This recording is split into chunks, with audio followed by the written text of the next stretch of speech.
ایک رات فرعون اپنے کمرے میں سو رہا تھا کہ اس نے خواب میں دیکھا کہ بیت المقدس کی طرف سے ایک آئی اور اس نے سارے کتبیوں یعنی فرعون کے ماننے والوں کو جلا دیا اور بنی اسرائیلیوں کو کچھ نہیں کہا۔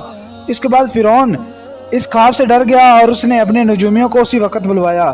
نجومیوں نے آ کر بتایا کہ بنی اسرائیل میں ایک بچہ پیدا ہوگا جو تیری ہلاکت کا باعث بنے گا۔ اور پھر حکم خداوندی کے بعد حضرت موسیٰ علیہ السلام پیدا ہوئے، اور اسی دن جس دن حضرت موسیٰ علیہ السلام پیدا ہوئے ایک بچہ جس کا نام سامری تھا۔ پھر حضرت موسیٰ علیہ السلام نے فرعون کے گھر پرورش پائی اور وہ حضرت موسیٰ علیہ السلام فرعون کی ہلاکت کا باعث بنے۔ فرعون کی ہلاکت کے بعد بنی اسرائیل اس کے پنجوں سے آزاد ہو کر سب ایمان لائے، اور حضرت موسیٰ علیہ السلام کو خداوند کے حکم سے یہ تھا کہ 40 راتوں پر کوہ طور پر اعتکاف کریں اور اس کے بعد انہیں کتاب تورات دی جائے گی۔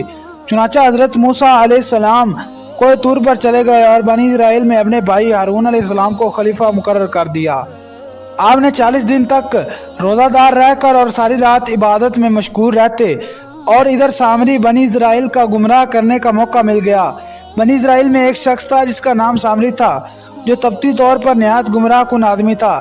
اس کی ماں نے برادری میں رسوائی و بدنامی کے ڈر سے اس کو پیدا ہوتے ہی غار میں چھوڑ دیا اور کبھی کبھار اس کی خبر گیری کے لیے چلی جاتی۔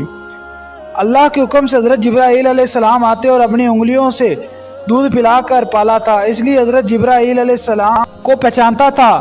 اس کا پورا نام موسیٰ سامری ہے اور حضرت موسیٰ علیہ السلام کا نام بھی موسیٰ ہے۔ موسیٰ سامری کو حضرت جبرائیل علیہ السلام نے پالا اور حضرت موسیٰ علیہ السلام کی پرورش فرعون کے گھر میں ہوئی، مگر خدا کی شان فرعون کے گھر پرورش پانے والا موسیٰ تو خدا کے رسول ہوئے، اور جبرائیل علیہ السلام سے پلا ہوا موسیٰ سامری کافر ہوا اور بنی اسرائیل کو گمراہ کرنے کے لیے اس کو بچڑے کی پوجا میں لگا دیا۔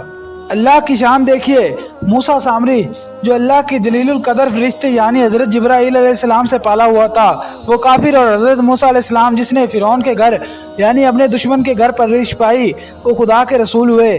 اس کا راز یہی ہے کہ موسیٰ سامری ازلی شقی اور پیدائشی بدبخت تھا، اور حضرت جبرائیل علیہ السلام کی تربیت اور پرورش نے اس کے لیے کچھ بھی نفع نہ دیا اور وہ کافر ہی رہ گیا۔ حضرت موسیٰ علیہ السلام چونکہ ازلی سعید نیک،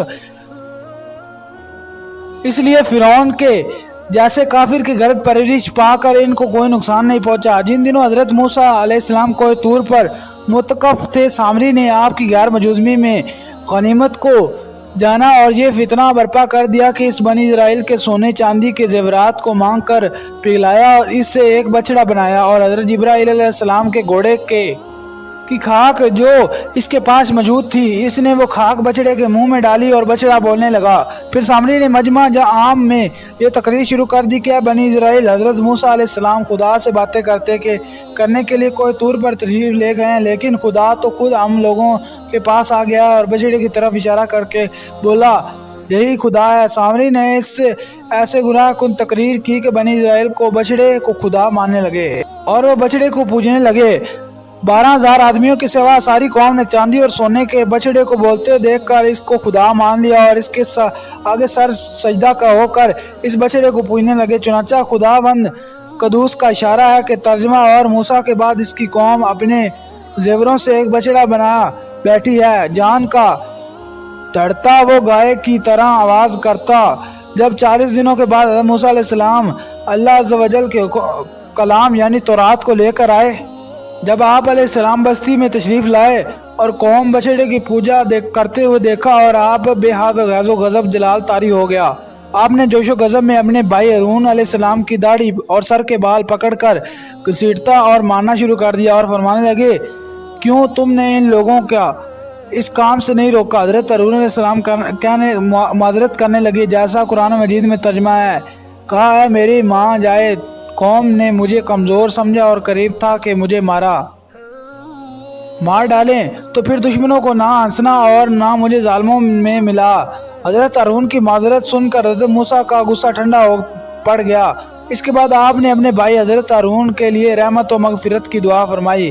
پھر آپ نے اس بچڑے کو توڑ پھوڑ کر جلا کر اور اس کو رضا کر کے دریا میں بہا دیا۔ پھر اللہ تعالیٰ کا یہ حکم نازل ہوا کہ جن لوگوں نے بچڑے کی پرستش نہیں کی وہ لوگ بچڑے پوجنے والوں کو قتل کریں۔